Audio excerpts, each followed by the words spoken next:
का, आस और विश्वास का, जन जन के जीवन की खुशहाली का दर्पण, जन जन के जीवन की खुशहाली का दर्पण। ये है कृषि दर्शन, ये है कृषि दर्शन, ये है कृषि दर्शन।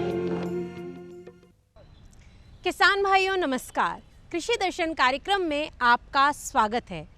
किसान भाइयों, जब हम अकेले काम करते हैं तो हमें महसूस होता है कि कोई हमारे साथ हो जो उस काम में हमारा हाथ बटाए या हमारे साथ मिलकर हमें कुछ ऐसी राय दे, कुछ ऐसी सलाह दे जिससे हमारा काम आसान हो जाए।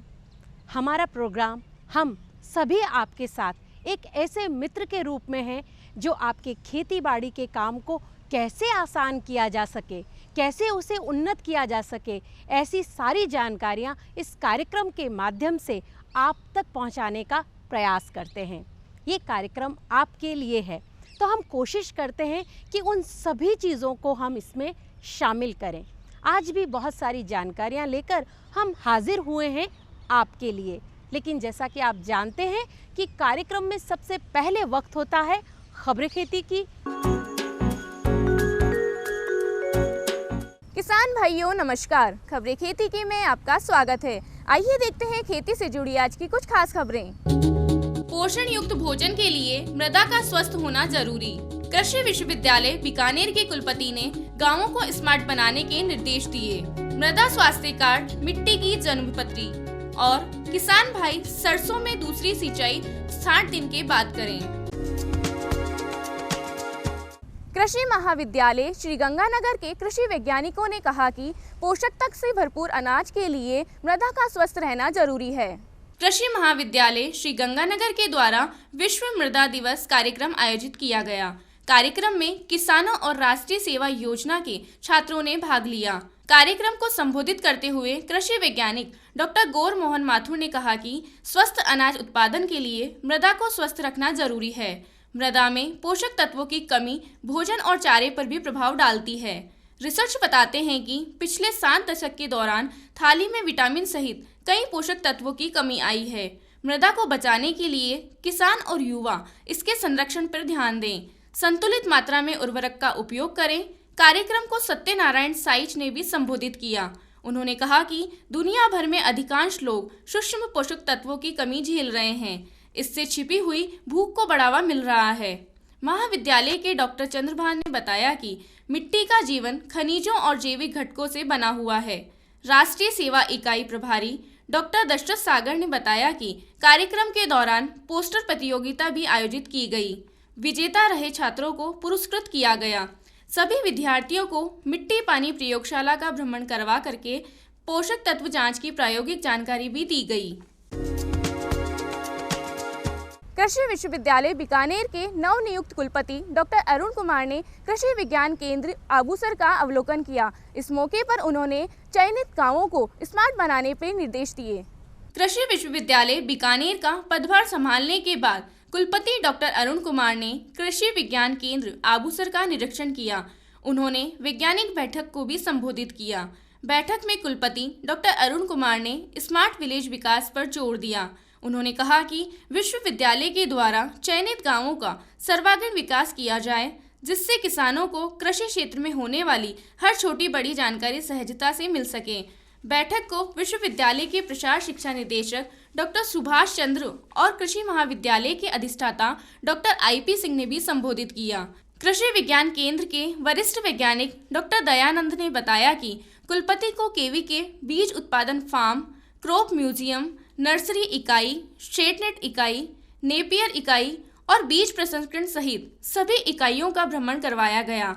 केंद्र पर संचालित इकाइयों का निरीक्षण करने के दौरान कुलपति डॉक्टर अरुण कुमार ने एक जिला एक उत्पाद योजना के तहत केंद्र सरकार द्वारा आवंटित उत्पाद के प्रचार प्रसार और उत्पादन पर फोकस करने की बात कही। भ्रमण के दौरान उद्यान वैज्ञानिक डॉक्टर रशीद खान और कीट वैज्ञानिक राजेंद्र नागर भी मौजूद रहे। जिला परिषद चित्तौड़गढ़ के सीईओ राकेश पुरोहित ने कहा कि मृदा कार्ड मिट्टी की जन्मपत्री होता है। किसान मृदा कार्ड की सिफारिशों के आधार पर ही उर्वरक का उपयोग करें। कृषि विज्ञान केंद्र चित्तौड़गढ़ के द्वारा विश्व मृदा दिवस के मौके पर जिला स्तरीय किसान कार्यशाला का आयोजन किया गया। कार्यक्रम को कृषि वैज्ञानिकों के साथ साथ जिला परिषद चित्तौड़गढ़ के मुख्य कार्यकारी अधिकारी राकेश पुरोहित ने भी संबोधित किया। सीईओ राकेश पुरोहित ने कहा कि मृदा स्वास्थ्य में सुधार के लिए सरकार स्वस्थ धरा खेत हरा कार्यक्रम चला रही है। इसके तहत किसानों को मृदा कार्ड उपलब्ध कराए जा रहे हैं। उन्होंने बताया कि मृदा कार्ड में मुख्य पोषक तत्वों के साथ साथ सूक्ष्म पोषक तत्वों के बारे में जानकारी होती है। किसान मृदा कार्ड के आधार पर मिट्टी में जिस पोषक तत्व की कमी है उनकी पूर्ति कर सकता है। कार्यक्रम को जल ग्रहण विकास विभाग के अधीक्षण अभियंता आर.के. अग्रवाल ने भी संबोधित किया। उन्होंने प्रधानमंत्री कृषि सिंचाई योजना के साथ साथ वर्मी कंपोस्ट और गोबर खाद उपयोग से होने वाले फायदों पर प्रकाश डाला। कार्यशाला में उप निदेशक कृषि दिनेश चागा ने कहा कि आत्मा परियोजना के तहत कृषि विभाग मृदा स्वास्थ्य पर किसान प्रशिक्षण कार्यक्रम संचालित कर रहा है। साथ ही मिट्टी जांच के बाद किसानों को मृदा कार्ड उपलब्ध करवा रहा है। किसान भाइयों, सरसों की फसल में सिंचाई प्रबंधन पर ध्यान देने की जरूरत है। ज्यादा नमी से फसल में तना गलन रोग प्रकोप होने की संभावना है। सरसों की फसल 1-2 जीवनदायी सिंचाई में पककर तैयार हो जाती है। पहली सिंचाई फसल बुवाई के 35 से 40 दिन और दूसरी सिंचाई फली भराव के समय यानी बुवाई के 60 दिन के बाद करनी चाहिए। यदि दूसरी सिंचाई से पूर्व मावठ हो जाए तो दूसरी सिंचाई की आवश्यकता नहीं रहती है। ये दोनों सिंचाई हल्की करें, खेत में पानी नहीं भरने दें। किसान भाइयों, आवश्यकता होने पर ही रेतीली भूमि में तीसरी सिंचाई फसल को दें। किसान भाइयों, खबरें खेती की में आज इतना ही। आप देखते रहिए कृषि दर्शन। नमस्कार।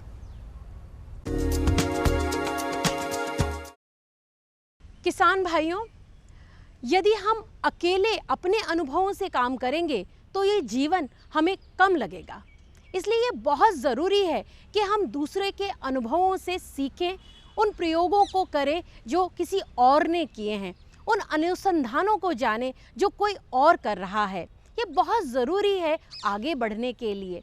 पिछले दिनों हमारी कृषि दर्शन की टीम अजमेर गई, जहाँ कुछ प्रगतिशील किसानों से मिली। क्या कुछ वो कर रहे हैं, क्या है उनके नवाचार, कृषि जगत में क्या उन्होंने कुछ ऐसा खास किया है। आइए जानते हैं हमारे इस विशेष कार्यक्रम में किसान की बात किसान के साथ।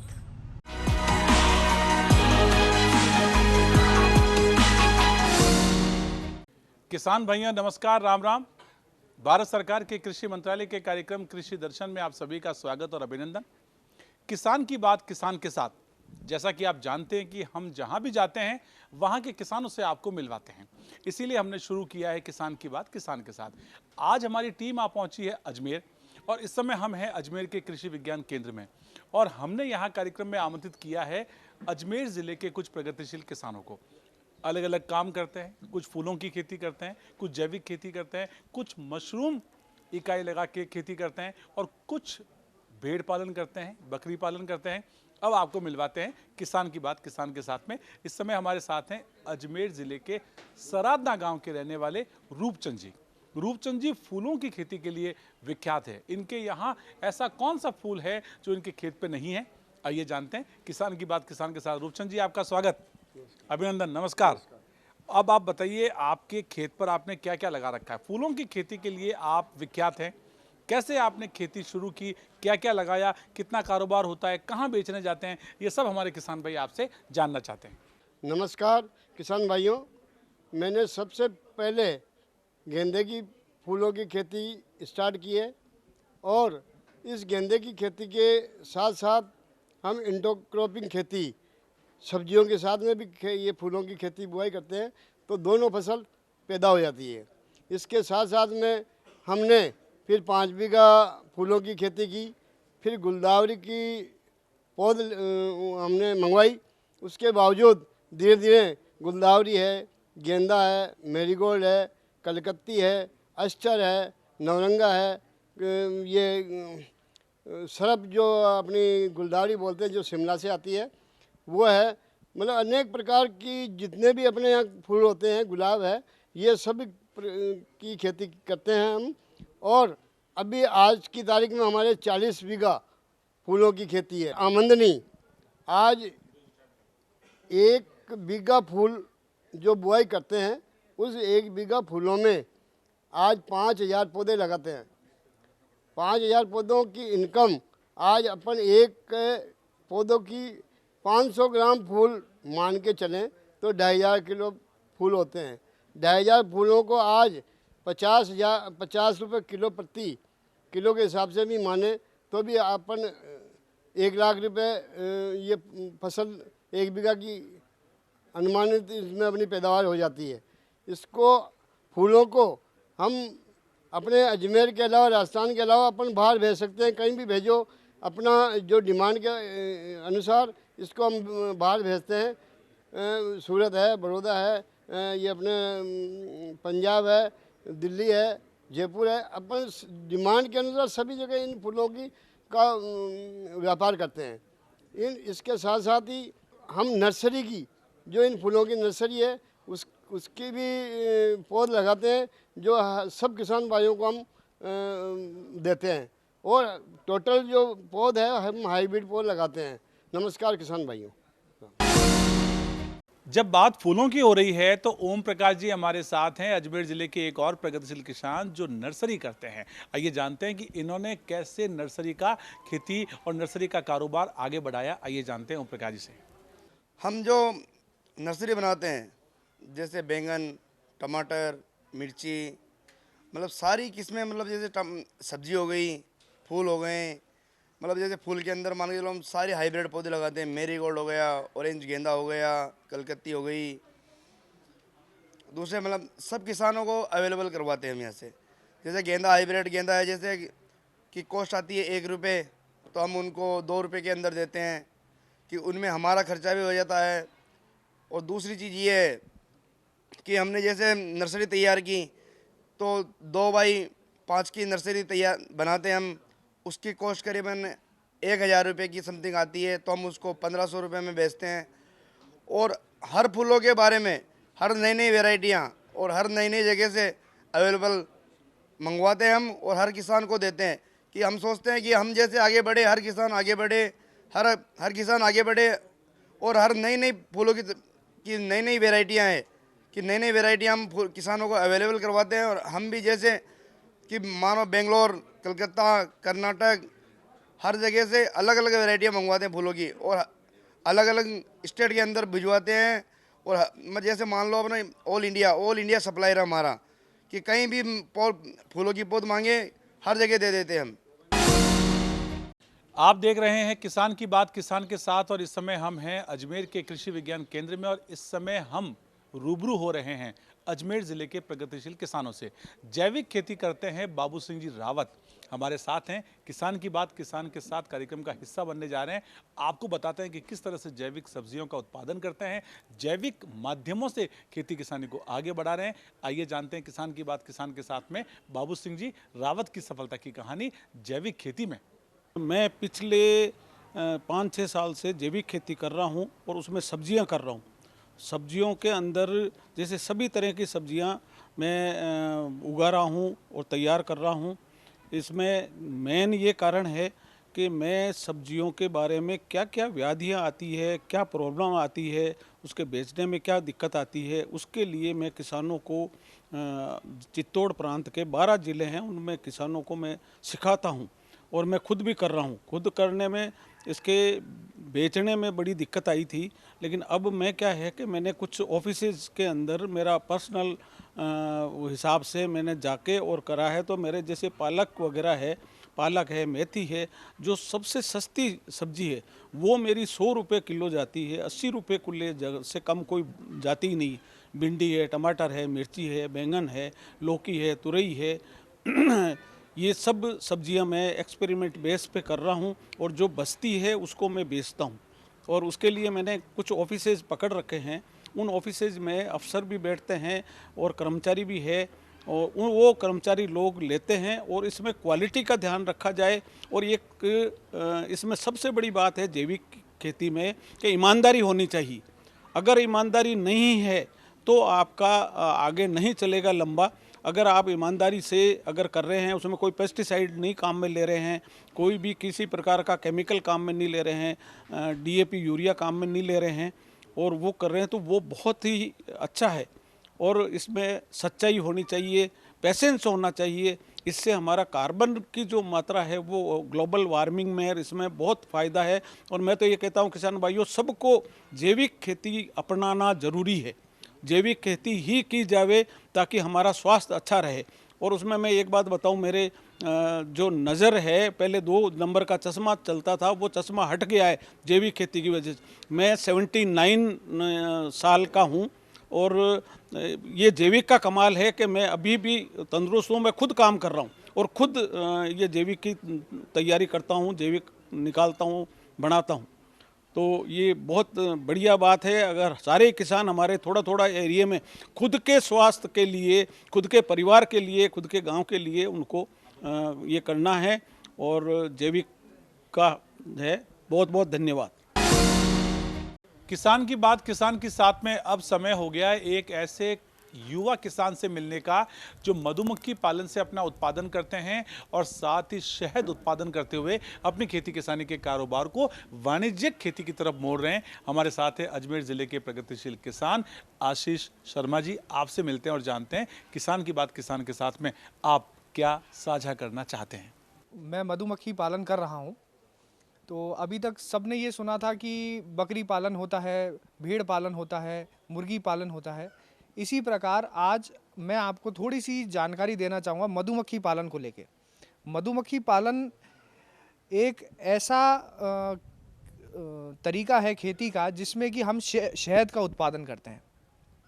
इसमें ना तो हमें भूमि की आवश्यकता है, ना कृषि उपकरणों की आवश्यकता है, ना हमें इसको कुछ खिलाना पड़ता है, ना हमें इसको कुछ पिलाना पड़ता है।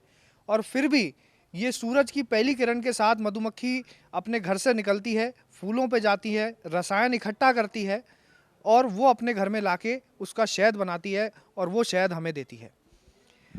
अब मैं इसमें आपको एक चीज़ और यहाँ पे बताना चाहूँगा कि हर कोई आज ऑर्गेनिक नेचुरल फार्मिंग की तरफ बढ़ रहा है। और ये जो फार्मिंग है, bee keeping, honey bee keeping है, मधुमक्खी पालन है, ये 100% नेचुरल ही होती है।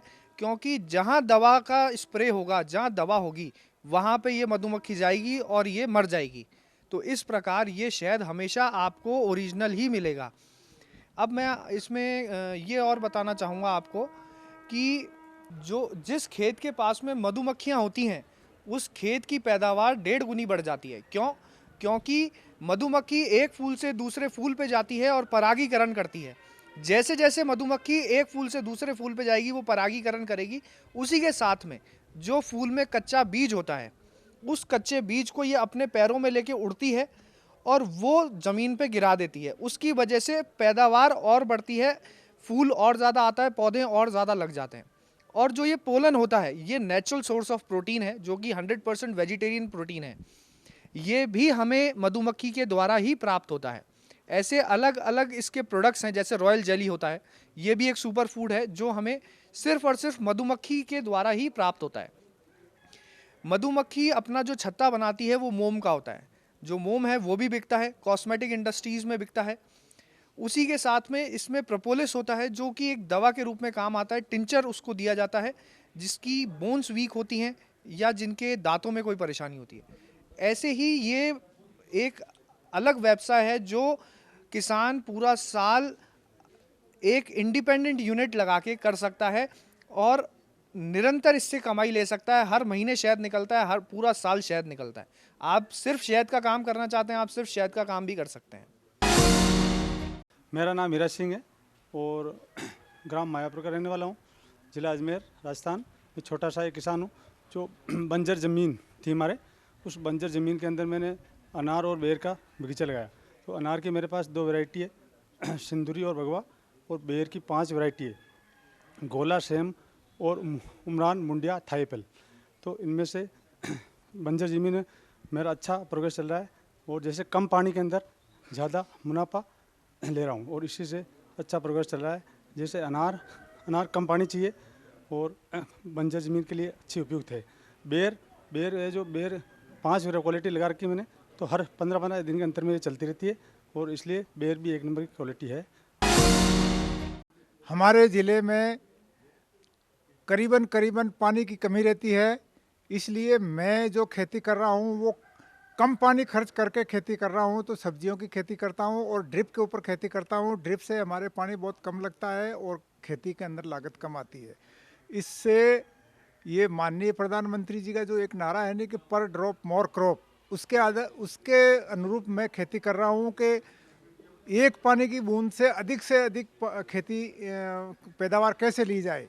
तो सब्जियों के अंदर टमाटर है, मिर्ची है, बैगन है, ये मटर है, इस तरह की जो खेती करते हैं इसमें हमारे से खेती में खर्चा कम आता है, कम फर्टिलाइज़र लगता है, बिजली की खपत कम होती है, समय का जो है वो सदुपयोग हो जाता है।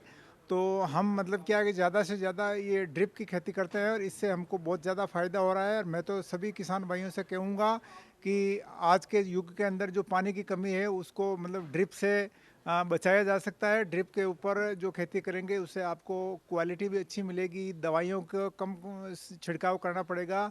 तो जैसे हमारे सुझाव तो यही है कि आप सभी लोग ड्रिप के ऊपर आ जाएं, इससे पानी की बचत भी होगी और लाइट की बचत भी होगी और प्रधानमंत्री जी का जो नारा है कि पर ड्रॉप और मोर क्रॉप वो भी पूरा हो जाएगा।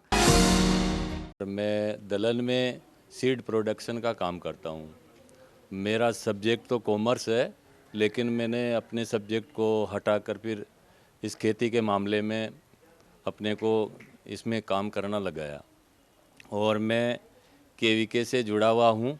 यहाँ से जो भी कृषि वैज्ञानिक मुझे नई वेराइटियाँ आती है वो अपने डेमो के तौर पे मैं 1 साल लगाता हूँ। जब उसमें बहुत अच्छा प्रोडक्शन आता है तो उस बीज को मैं आगे के लिए उसका विस्तार करता हूँ और अपने जितने भी किसान भाइयों को मेरे गांव में हैं उनको उस बीज के लिए उसकी जानकारी दे करके उसको सभी को वितरित करता हूँ और इससे मेरे को बहुत अच्छा मुनाफा मिलता है। किसान भाइयों, देखा आपने किस प्रकार से हमारे ये प्रगतिशील किसान कार्य कर रहे हैं। यदि आपने भी कुछ ऐसे नवाचार किए हैं, आपने भी कुछ ऐसा प्रयास किया है तो आप हमारे साथ साझा कर सकते हैं। पत्र लिखने के लिए हमारा पता है कृषि दर्शन कार्यक्रम, डीडी राजस्थान, दूरदर्शन केंद्र, जयपुर। किसान भाइयों, आप हमें ईमेल भी कर सकते हैं। हमारा ईमेल एड्रेस है krishidarshanjaipur@gmail.com। किसान भाइयों, जब अच्छी बातें हो रही होती हैं, ज्ञान का प्रवाह चल रहा होता है तो जाने का मन बिल्कुल नहीं करता, लेकिन हर बात वक्त के अनुसार हो ये बहुत ज़रूरी है। वक्त का इशारा हो चुका है कि अब हमें लेनी होगी आपसे विदा। हम कल फिर हाजिर होंगे कृषि से जुड़ी हुई महत्वपूर्ण जानकारियां लेकर। तब तक के लिए दीजिए हमें आज्ञा। नमस्कार।